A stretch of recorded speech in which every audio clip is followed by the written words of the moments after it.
ಧರ್ಮಸ್ಥಳದಲ್ಲಿ ನೂರಾರು ಶವಗಳನ್ನು ಹೂತಿಟ್ಟ ಪ್ರಕರಣ ಸಂಬಂಧ ಮಾಸ್ಕ್ ಮ್ಯಾನ್ ಚಿನ್ನಯ್ಯ ವಿರುದ್ಧ ಎಸ್ಐಟಿ ಹೊಸ ಎಫ್ಐಆರ್ ದಾಖಲಿಸಿಕೊಂಡಿದೆ. ಈ ಹಿಂದೆ ದಾಖಲಾಗಿದ್ದ ಸೆಕ್ಷನ್ಸ್ ಕೈಬಿಟ್ಟ ಅಧಿಕಾರಿಗಳು ತನಿಖೆಗೆ ಇಳಿದಿದ್ದಾರೆ. ಹೊಸ ಎಫ್ಐಆರ್ನಲ್ಲಿ ದೂರುದಾರ ಚಿನ್ನಯ್ಯನೇ A1 ಅಂತ ಉಲ್ಲೇಖಿಸಲಾಗಿದೆ. ಕೋರ್ಟ್ ಅನುಮತಿ ಪಡೆದು ಬಿಎನ್ಎಸ್ ಆಕ್ಟ್ ಅಡಿಯಲ್ಲಿ ಸೆಕ್ಷನ್ 336, 230, 231, 229, 227 ಸೇರಿದಂತೆ ಹಲವು ಸೆಕ್ಷನ್ಗಳ ಅಡಿಯಲ್ಲಿ ಕೇಸ್ ದಾಖಲಿಸಲಾಗಿದೆ. ಈ ನಡುವೆ ಮಹೇಶ್ ಶೆಟ್ಟಿ ತಿಮರೋಡಿ ಮನೆಯಲ್ಲಿ ಎಸ್ಐಟಿ ಮಹಜರು ಮಾಡಿತ್ತು. ಅಲ್ಲಿ ಸಿಕ್ಕ ವಸ್ತುಗಳು ಮತ್ತು ಚಿನ್ನಯ್ಯನ ಮಾಹಿತಿ ಮೇರೆಗೆ ಇವತ್ತೂ ಕೂಡ ವಿಚಾರಣೆ ಮಾಡೋ ಸಾಧ್ಯತೆ ಇದೆ. ಬುರುಡೆ ಗ್ಯಾಂಗ್ಗೆ ನೋಟಿಸ್ ಕೊಟ್ಟು ವಿಚಾರಣೆ ಕರೆಯೋ ಸಾಧ್ಯತೆ ಇದೆ. ಪ್ರತಿ 48 ಗಂಟೆಗೊಮ್ಮೆ ಮಾಸ್ಕ್ ಮ್ಯಾನ್ಗೆ ಮೆಡಿಕಲ್ ಟೆಸ್ಟ್ ಮಾಡಲಾಗ್ತಾ ಇದೆ. ಮಹೇಶ್ ಶೆಟ್ಟಿ ತಿಮರೋಡಿ ಮನೆಯಲ್ಲಿ ಎಸ್ಐಟಿ ಶೋಧ ಹಿನ್ನೆಲೆ ಹೋರಾಟಗಾರ ಗಿರೀಶ್ ಮಟ್ಟಣ್ಣವರ್ ಸ್ಪಷ್ಟನೆ ಕೊಟ್ಟಿದ್ದಾರೆ. ನಾವು ಚಿನ್ನಯ್ಯನನ್ನ ಕೂಡಿ ಹಾಕಿಲ್ಲ, ಅವನೇ ಸ್ವ ಇಚ್ಛೆಯಿಂದ ತಿಮರೋಡಿ ಮನೆಯಲ್ಲಿ ಇರೋದಾಗಿ ಹೇಳಿದ್ದಾನೆ. ಪ್ರತಿದಿನ ಬೀಟ್ ಪೊಲೀಸರು ಬಂದು ಪರಿಶೀಲನೆ ಮಾಡಿ ಸೈನ್ ಪಡೆದು ಹೋಗ್ತಾ ಇದ್ರು. ಚಿನ್ನಯ್ಯನ ಕುಟುಂಬಸ್ಥರು ಕೂಡ ಮನೆಗೆ ಬಂದು ಭೇಟಿಯಾಗಿ ಹೋಗ್ತಾ ಇದ್ರು. ಮನೆಯ ಸಿಸಿಟಿವಿ ಕ್ಯಾಮೆರಾದಲ್ಲಿ ಎಲ್ಲವೂ ದಾಖಲಾಗಿದೆ. ಎಸ್ಐಟಿ ಅವರು ಮನೆಯಲ್ಲಿ ಶೋಧ ಮಾಡಿರೋದು ಖುಷಿ ತಂದಿದೆ. 2 ವರ್ಷದಿಂದ ದಾಖಲೆ ಹಿಡಿದು ಕಾಯ್ತಿದ್ದೇವೆ. ಎಸ್ಐಟಿ ಅವರು ವಿಚಾರಣೆಗೆ ಕರೆದ್ರೆ ಖುಷಿಯಿಂದ ಹೋಗ್ತೇವೆ ಎಂದಿದ್ದಾರೆ.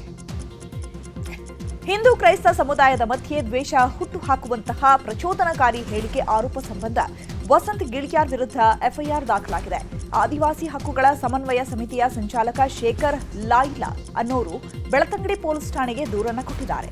ಆಗಸ್ಟ್ 24ರಂದು ಬೆಂಗಳೂರಿನ ಫ್ರೀಡಂ ಪಾರ್ಕ್ನಲ್ಲಿ ಧರ್ಮ ಸಂರಕ್ಷಣಾ ಸಮಾವೇಶದಲ್ಲಿ ಪ್ರಚೋದನಕಾರಿ ಹೇಳಿಕೆ ನೀಡಿದ್ರಂತೆ. ಈ ಸಂಬಂಧ ಸೆಕ್ಷನ್ ಅಡಿ ಪ್ರಕರಣ ಕೂಡ ದಾಖಲಾಗಿದೆ. ಧರ್ಮಸ್ಥಳದಲ್ಲಿ ನನ್ನ ಮಗಳು ಅನನ್ಯ ಭಟ್ ಕಾಣೆಯಾಗಿದ್ದಾಳೆ ಅಂತ ದೂರು ಕೊಟ್ಟಿದ್ದ ಸುಜಾತಾ ಭಟ್ ಅವರನ್ನ ಎಸ್ಐಟಿ ಅಧಿಕಾರಿಗಳು ತೀವ್ರ ವಿಚಾರಣೆ ನಡೆಸಿದ್ದಾರೆ. ಮಂಗಳವಾರ ಸುಜಾತಾ ಅವರನ್ನ ವಿಚಾರಣೆ ಮಾಡಿದ ಎಸ್ಐಟಿ ಅಧಿಕಾರಿಗಳು ನಿನ್ನೆಯೂ ಕೂಡ ವಿಚಾರಣೆ ಮಾಡಿದರು. ಕಾಣೆಯಾದ ಅನನ್ಯ ಭಟ್ ಅಸ್ತಿತ್ವದ ಬಗೆಗಿನ ಪ್ರಶ್ನೆ ಕೇಳಿದ್ದಾರೆ ಎನ್ನಲಾಗಿದೆ. ಇನ್ನು ತನಿಖಾಧಿಕಾರಿ ಗುಣಪಾಲ್ ಅವರ ನೇತೃತ್ವದ ವಿಚಾರಣೆಗೆ ಸುಜಾತಾ ಭಟ್ ತಬ್ಬಿಬಾಗಿದ್ದಾರೆ. ನಾನು ಅಂದ್ಕೊಂಡಿದ್ದೇ ಬೇರೆ, ಆಗಿದ್ದೇ ಬೇರೆ. ಈ ವಯಸ್ಸಿನಲ್ಲಿ ನನಗೆ ತನಿಖೆ ಎದುರಿಸೋಕೆ ಅಸಾಧ್ಯ ಆಗಿದೆ. ನ್ಯಾಯ ಸಿಗೋಕೆ ಇಷ್ಟು ದಿನ ಹೋರಾಟ ನಡೆಸಿದೆ. ಇನ್ನು ನನಗೆ ಎದುರಿಸಲು ಶಕ್ತಿ ಇಲ್ಲ. ಕೇಸ್ ಹಿಂಪಡೆಯೋದಕ್ಕೂ ನಾನು ಸಿದ್ಧ ಅಂತ ಸುಜಾತಾ ಭಟ್ ಹೇಳಿದ್ದಾರಂತೆ. ನೀವು ಸುಳ್ಳು ಹೇಳಿದ್ದೀರಾ, ಕಾನೂನಾತ್ಮಕ ಪರಿಣಾಮಗಳನ್ನ ಎದುರಿಸಬೇಕಾಗುತ್ತೆ ಅಂತ ತನಿಖಾಧಿಕಾರಿ ಗುಣಪಾಲ್ ಬಿಡಿಸಿ ಹೇಳಿದ್ದಾರಂತೆ. ಇನ್ನು ಎಸ್ಐಟಿ ತನಿಖೆ ಮುಗಿಸಿ ಬರುವಾಗ ಸುಜಾತಾ ಭಟ್ ಮಾಧ್ಯಮಗಳ ವಿರುದ್ಧ ಆಕ್ರೋಶ ವ್ಯಕ್ತಪಡಿಸಿದ್ದಾರೆ. ಯಾಕೆ ನನ್ನನ್ನ ಹಿಂಬಾಲಿಸ್ತಾ ಇದ್ದೀರಾ? ನಾನು ಈಗಾಗಲೇ ಬೇಸತ್ತಿದ್ದೇನೆ. ದಯವಿಟ್ಟು ನನ್ನನ್ನ ಬಿಟ್ಟು ಬಿಡಿ, ಸಾಯಲು ನಾನು ಸಿದ್ಧಳಿದ್ದೇನೆ ಅಂತ ಕೂಗಾಡಿದ್ದಾರಂತೆ. ನಿನ್ನೆ ಸತತ 10 ಗಂಟೆಗಳ ಕಾಲ ಎಸ್ಐಟಿ ತನಿಖೆ ಮಾಡಿದೆ. ಬೆಳಗ್ಗೆ 10 ಗಂಟೆಗೆ ಎಸ್ಐಟಿ ಕಚೇರಿಗೆ ಬಂದಿದ್ದ ಸುಜಾತಾ ಭಟ್ ಅವರನ್ನ ರಾತ್ರಿ 8 ಗಂಟೆಗಳ ಕಾಲ ತೀವ್ರ ವಿಚಾರಣೆ ಮಾಡಲಾಗಿದೆ. ಇದರಿಂದ ಮನನೊಂದ ಸುಜಾತಾ ಭಟ್ ನನಗೆ ಇದ್ದ ನೋವೇ ಜಾಸ್ತಿ ಆಗಿದೆ, ಬಿಟ್ಬಿಡಿ ಅಂತ ಗೋಳಾಡಿದ್ದಾರೆ. ಧರ್ಮಸ್ಥಳದಲ್ಲಿ ಶವಗಳ ಹೂತಿಟ್ಟ ಪ್ರಕರಣದ ತನಿಖೆ ವಿಚಾರವಾಗಿ ಮಾಜಿ ಪ್ರಧಾನಿ ಎಚ್.ಡಿ. ದೇವೇಗೌಡರು ರಿಯಾಕ್ಷನ್ ಕೊಟ್ಟಿದ್ದಾರೆ. ಬೆಂಗಳೂರಿನ ಪದ್ಮನಾಭನ ನಗರ ನಿವಾಸದಲ್ಲಿ ಮಾತನಾಡಿದಂತಹ ಅವರು, ಧರ್ಮಸ್ಥಳ ಕ್ಷೇತ್ರಕ್ಕೆ ಭಂಗ ತರಬೇಕು ಅಂತ ಕೆಲವರು ಕೆಲಸ ಮಾಡಿದ್ದಾರೆ. ಆದರೆ ಸತ್ಯ ಮುಚ್ಚಿಡಲು ಯಾರಿಗೂ ಆಗೋದಿಲ್ಲ ಅಂತ ಹಂತ ಹಂತವಾಗಿ ಧರ್ಮಸ್ಥಳ ಘಟನೆಯ ವಿವರ ಹೊರಗಡೆ ಬರುತ್ತೆ ಅಂತ ಕೂಡ ಹೇಳಿದ್ದಾರೆ. ಧರ್ಮಸ್ಥಳದಲ್ಲಿ ಅಪಪ್ರಚಾರ ಕುರಿತು ಸಚಿವ ಎಚ್.ಕೆ. ಪಾಟೀಲ್ ದೆಹಲಿಯಲ್ಲಿ ಮಾತನಾಡಿದ್ದು, ನಾವು ಧರ್ಮಸ್ಥಳದ ಭಕ್ತರು. ಘಟನೆಯಿಂದ ಭಕ್ತರಿಗೆ ನೋವುಂಟಾಗಿತ್ತು. ಇದೀಗ ಸತ್ಯ ಹೊರಬಂದಿದ್ದಕ್ಕೆ ಭಕ್ತರಿಗೆ ಸಂತೋಷವಾಗಿದೆ. ಇದನ್ನು ರಾಜಕೀಯಕ್ಕೆ ಬಳಸಿಕೊಂಡ್ರೆ ಅದು ಪಾಪವಾಗಲಿದೆ ಅಂತ ಎಚ್.ಕೆ. ಪಾಟೀಲ್ ಹೇಳಿದರು. ಈ ವರ್ಷದ ದಸರಾ ಕಳವಳಕಾರಿಯಾಗಿದೆ ಅಂತ ರಾಜಮಾತೆ ಪ್ರಮೋದಾದೇವಿ ಒಡೆಯರ್ ಹೇಳಿದ್ದಾರೆ. ಈ ಬಗ್ಗೆ ಮಾಧ್ಯಮ ಪ್ರಕಟಣೆ ರಿಲೀಸ್ ಮಾಡಿರುವ ರಾಜಮಾತೆ, ಈ ಬಾರಿ ದಸರಾ ಆಚರಣೆ ಚಾಮುಂಡಿ ಬೆಟ್ಟದ ಸುತ್ತ ನಡೀತಾ ಇರುವ ರಾಜಕೀಯ ಎಲ್ಲವೂ ತೀವ್ರ ಬೇಸರ ತರಿಸಿದೆ. ದಸರಾ ಉದ್ಘಾಟನೆಗೆ ಆಹ್ವಾನಿಸಿದ ಗಣ್ಯರ ಆಯ್ಕೆ ಸಂಘರ್ಷದ ಅಭಿಪ್ರಾಯಕ್ಕೆ ಕಾರಣವಾಗಿದೆ. ಚಾಮುಂಡಿ ಬೆಟ್ಟ ಹಿಂದೂಗಳಿಗೆ ಸೇರಿಲ್ಲ ಅನ್ನುವ ಹೇಳಿಕೆಗಳೂ ಸರಿಯಿಲ್ಲ. ಚಾಮುಂಡಿ ಬೆಟ್ಟ ಎಂದಿಗೂ ಮುಜರಾಯಿ ಇಲಾಖೆಯ ಅಡಿಯಲ್ಲಿ ತರೋದಿಲ್ಲ. ದಸರಾ ಒಂದು ಸಾಂಸ್ಕೃತಿಕ ಆಚರಣೆ. ವಿಜಯದಶಮಿ, ನವರಾತ್ರಿ ಎಲ್ಲವೂ ನಮ್ಮ ಆಚರಣೆಗಳು. ಈ ಗಣೇಶ ಹಬ್ಬದಂದು ತಪ್ಪು ಕಲ್ಪನೆಗಳು, ಸಂಘರ್ಷ ನಿವಾರಣೆ ಆಗಲಿ ಅಂತ ಹೇಳಿದ್ದಾರೆ. ಚಾಮುಂಡಿ ಬೆಟ್ಟ ಹಿಂದೂಗಳ ಆಸ್ತಿಯಲ್ಲ ಎಂಬ ಡಿಕೆಶಿ ಹೇಳಿಕೆಗೆ ಸಂಸದ ಯದುವೀರ್ ತಿರುಗೇಟು ಕೊಟ್ಟಿದ್ದಾರೆ. ಮೈಸೂರಿನಲ್ಲಿ ಮಾತನಾಡಿದ ಅವರು, ಚಾಮುಂಡಿ ಬೆಟ್ಟ ಹಿಂದೆಯೂ ಹಿಂದೂಗಳ ಆಸ್ತಿಯಾಗಿತ್ತು, ಮುಂದೆಯೂ ಹಿಂದೂಗಳ ಆಸ್ತಿಯಾಗಿಯೇ ಇರುತ್ತೆ. ಒಂದು ಧರ್ಮದ ಓಲೈಕೆಗೆ ಯಾರೂ ಮುಂದಾಗಬಾರದು. ಬೆಟ್ಟವನ್ನ ನಿಯಂತ್ರಣಕ್ಕೆ ತೆಗೆದುಕೊಳ್ಳುವ ಹುನ್ನಾರವಿದೆ ಅಂತ ರಾಜವಂಶಸ್ಥ ಹಾಗೂ ಮೈಸೂರು ಕೊಡಗು ಸಂಸದ ಯದುವೀರ್ ಹೇಳಿದ್ದಾರೆ.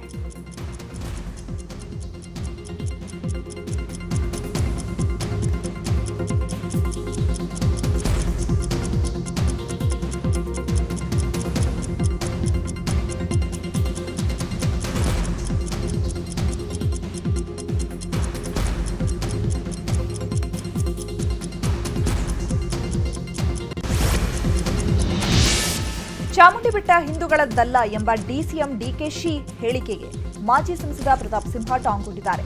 ಮೈಸೂರಿನಲ್ಲಿ ಮಾತನಾಡಿದ ಅವರು, ಶಿವನ ಕಪಾಲಿ ಬೆಟ್ಟವನ್ನೇ ಯೇಸು ಬೆಟ್ಟ ಮಾಡಲು ಹೊರಟ ಡಿಕೆಶಿ ಅವರಿಂದ ನಮಗೆ ಧರ್ಮದ ಪಾಠ ಬೇಡ ಅಂತ ಹೇಳಿದ್ದಾರೆ. ಚಾಮುಂಡಿ ಬೆಟ್ಟ ಹಿಂದೂಗಳ ಸ್ವತ್ತಲ್ಲ ಎಂಬ ಹೇಳಿಕೆಯನ್ನ ಡಿಸಿಎಂ ಡಿಕೆ ಶಿವಕುಮಾರ್ ಸಮರ್ಥಿಸಿಕೊಂಡಿದ್ದಾರೆ. ಬೆಂಗಳೂರಿನಲ್ಲಿ ಮಾತನಾಡಿದ ಅವರು, ಇದು ಸರ್ಕಾರದ ಆಸ್ತಿ, ಎಲ್ಲೂ ಕೂಡ ಹಿಂದೂ ಧರ್ಮದ್ದು ಅಂತ ಹೇಳಿಲ್ಲ.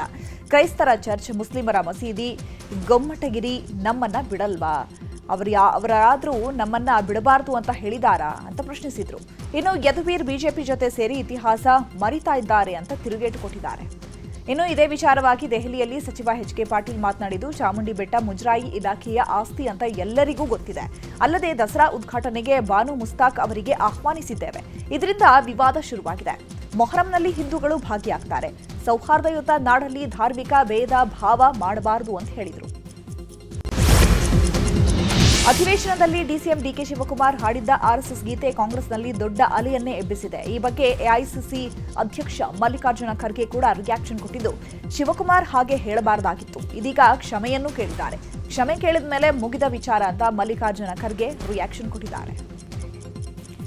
ಇನ್ನು ಇದೇ ವಿಚಾರವಾಗಿ ಟಿಬಿ ಜಯಚಂದ್ರ ಅಸಮಾಧಾನ ವ್ಯಕ್ತಪಡಿಸಿದ್ದಾರೆ. ಬೆಂಗಳೂರಿನಲ್ಲಿ ಮಾತನಾಡಿದ ಅವರು, ಆ ಗೀತೆ ಹೇಳುವ ಅವಶ್ಯಕತೆ ಇರಲಿಲ್ಲ. ಅದನ್ನ ಹೇಳುವ ಬದಲು ಒಂದೇ ಮಾತರಂ ಹೇಳಬಹುದಿತ್ತು. ಈ ದೇಶ ಸಾಂಸ್ಕೃತಿಕವಾದದ್ದು. ಎಲ್ಲಕ್ಕಿಂತ ಹೆಚ್ಚಾಗಿ ಜಾತಿ ಧರ್ಮ ಎಲ್ಲ ಬಿಟ್ಟು ಒಟ್ಟಾಗಿ ಬಾಳಬೇಕು ಅನ್ನುವಂತಹ ಸಂದೇಶವಿರುವ ಒಂದೇ ಮಾತರಂ ಹೇಳಬಹುದಿತ್ತು ಅಲ್ವಾ ಅಂತ ಹೇಳಿದ್ದಾರೆ. ಸದನದಲ್ಲಿ ಆರ್ಎಸ್ಎಸ್ ಗೀತೆ ಹಾಡಿದ್ದ ಡಿಸಿಎಂ ಡಿಕೆಶಿ ಬಳಿಕ ಕ್ಷಮೆಯಾಚಿಸಿದ್ರು. ಈ ಬಗ್ಗೆ ಮಾತನಾಡಿದ ಪ್ರತಾಪ್ ಸಿಂಹ ಕಾಂಗ್ರೆಸ್ ವಿರುದ್ಧ ಕಿಡಿಕಾರಿದ್ದಾರೆ. ನಮಸ್ತೆ ಸದಾ ವತ್ಸಲೆ ಅಂದ್ರೆ ಮಾತೃಭೂಮಿಗೆ ವಂದಿಸುವಂತ. ಇದನ್ನ ಹೇಳಿದ ಡಿಕೆಶಿಗೆ ಕ್ಷಮೆ ಕೇಳೋ ಪರಿಸ್ಥಿತಿ ಬಂದಿದೆ ಅಂತಂದ್ರೆ ಕಾಂಗ್ರೆಸ್ಗೆ ಮಾತೃಭೂಮಿ ಬಗ್ಗೆ ಎಷ್ಟು ಗೌರವ ಇದೆ ಅನ್ನೋದು ಅರ್ಥ ಆಗ್ತಾ ಇದೆ ಅಂತ ವ್ಯಂಗ್ಯವಾಡಿದರು. ಕಾಂಗ್ರೆಸ್ ಅಧ್ಯಕ್ಷ ಮಲ್ಲಿಕಾರ್ಜುನ ಖರ್ಗೆ ಅಖಿಲ ಭಾರತ ವೀರಶೈವ ಮಹಾಸಭಾ ರಾಷ್ಟ್ರೀಯ ಅಧ್ಯಕ್ಷ ಹಾಗೂ ಶಾಸಕ ಡಾಕ್ಟರ್ ಶಾಮನೂರು ಶಿವಶಂಕರಪ್ಪ ಅವರನ್ನ ಭೇಟಿ ಮಾಡಿದರು. ಆಸ್ಪತ್ರೆಯಲ್ಲಿರುವ ಶಾಮನೂರು ಶಿವಶಂಕರಪ್ಪ ಅವರನ್ನ ಭೇಟಿ ಮಾಡಿ ಆರೋಗ್ಯ ವಿಚಾರಿಸಿದ್ದಾರೆ. ಶೀಘ್ರ ಗುಣಮುಖರಾಗಲಿ ಅಂತ ಹೇಳಿ ಶುಭ ಹಾರೈಸಿದರು. ಮಹರ್ಷಿ ವಾಲ್ಮೀಕಿ ಅಭಿವೃದ್ಧಿ ನಿಗಮದಲ್ಲಿನ ಅಕ್ರಮ ಪ್ರಕರಣ ಸಂಬಂಧ ಅಂದಾಜು 5 ಕೋಟಿ ಮೌಲ್ಯದ ಆಸ್ತಿಯನ್ನ ಇಡಿ ತಾತ್ಕಾಲಿಕವಾಗಿ ಸೀಸ್ ಮಾಡಿದೆ. ನೆಕ್ಕುಂಟಿ ನಾಗರಾಜ್, ಚಂದ್ರಮೋಹನ್, ಗೌಲಪಲ್ಲಿ ಕಿಶೋರ್ ರೆಡ್ಡಿ, ಎಟಕೇರಿ ಸತ್ಯನಾರಾಯಣಗೆ ಸೇರಿದ ಆಸ್ತಿಯನ್ನ ಇಡಿ ಮುಟ್ಟುಗೋಲು ಹಾಕಿದೆ. 4.45 ಕೋಟಿ ಮೌಲ್ಯದ ಭೂಮಿ, ಫ್ಲಾಟ್ಸ್ ಹಾಗೂ ಫಸ್ಟ್ ಫೈನಾನ್ಸ್ ಕ್ರೆಡಿಟ್ ಕೋಆಪರೇಟಿವ್ ಬ್ಯಾಂಕ್ನಲ್ಲಿದ್ದ 50 ಲಕ್ಷ ನಗದನ್ನ ಕೂಡ ಜಪ್ತಿ ಮಾಡಲಾಗಿದೆ ಅಂತ ಇಡಿ ಮಾಹಿತಿ ಕೊಟ್ಟಿದೆ.